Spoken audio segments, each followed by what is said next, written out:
content than most of our things here. That went to food, to marriage, to burial systems, to language, to...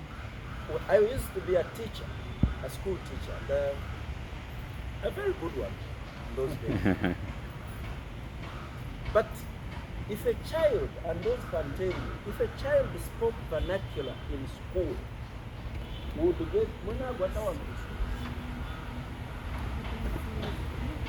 get either a gourd or a horn and put it around the neck of this kid. And for the whole day, the kid would walk around with this embarrassing thing. And everyone knows he is wearing that because he has spoken the home language.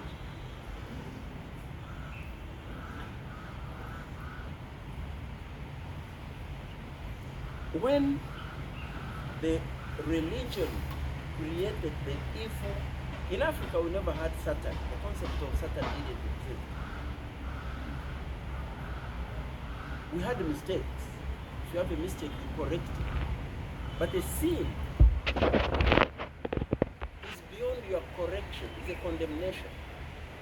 So we never had the concept of sin. We had the concept of a mistake, which you corrected here. You took responsibility of your mistake and corrected. You did not get condemned because the devil has put a sin in you and therefore you are destined to hell.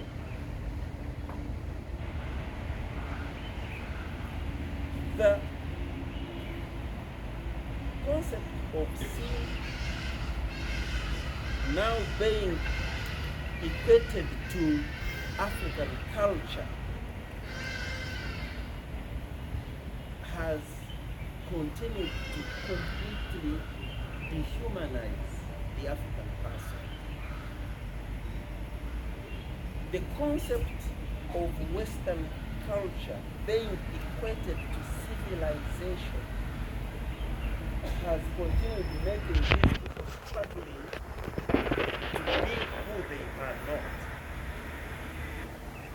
My conviction is that Africa is not in its current status or the worst status it will soon go in because of lack of resources or because of lack of intellect, but because of the destruction of the pride and confidence in the African person. And I think the best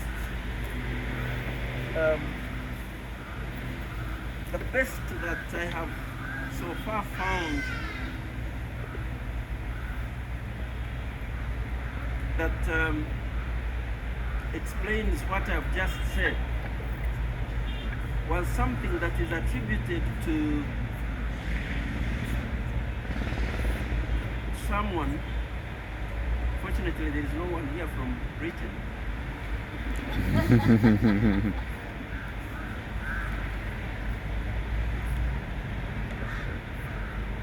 Someone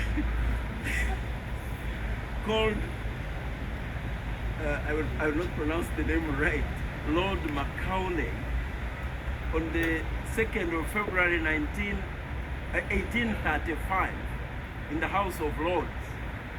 And he said this: I have traveled across the length and breadth of Africa, and I have not seen one person who is a beggar, who is a thief, or who is a thief.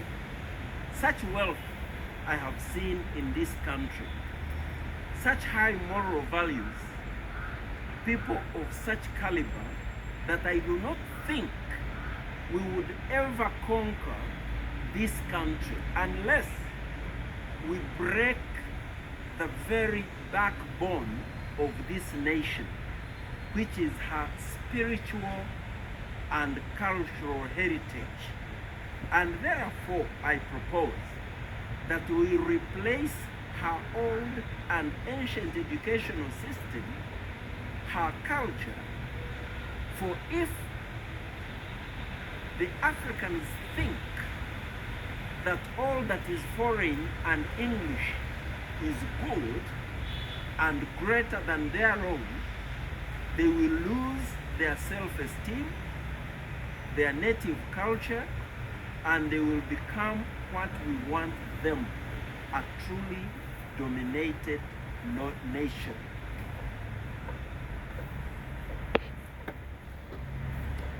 That has been going on and is still going on.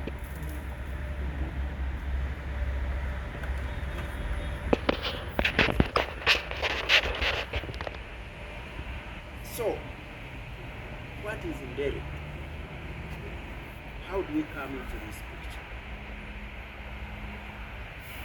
As I said, I was a teacher. Everywhere I taught, my kids would pass exams very, very well. But exams of what curriculum? Because, as I told you, everything was taught here.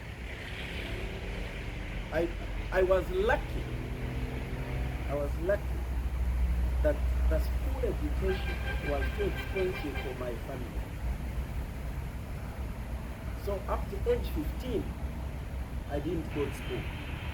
I stayed in the community. I was also lucky that my home, now with the modern roads, will take you some 8 hours from here. In those days, it would take you months. The colonial system did not reach there. I know when the first school was built, when the first church was built, and when the first local government chief came to our village. I know them. So I grew up with this until age 15, when I was able to catch some mudfish, sell them, and go to school. So by the time I went to school, I think I had had sufficient indoctrination by this fireplace to understand certain values.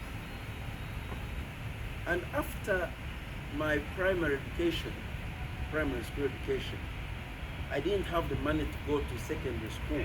So I went to train as a teacher. Of all people, a man called Idi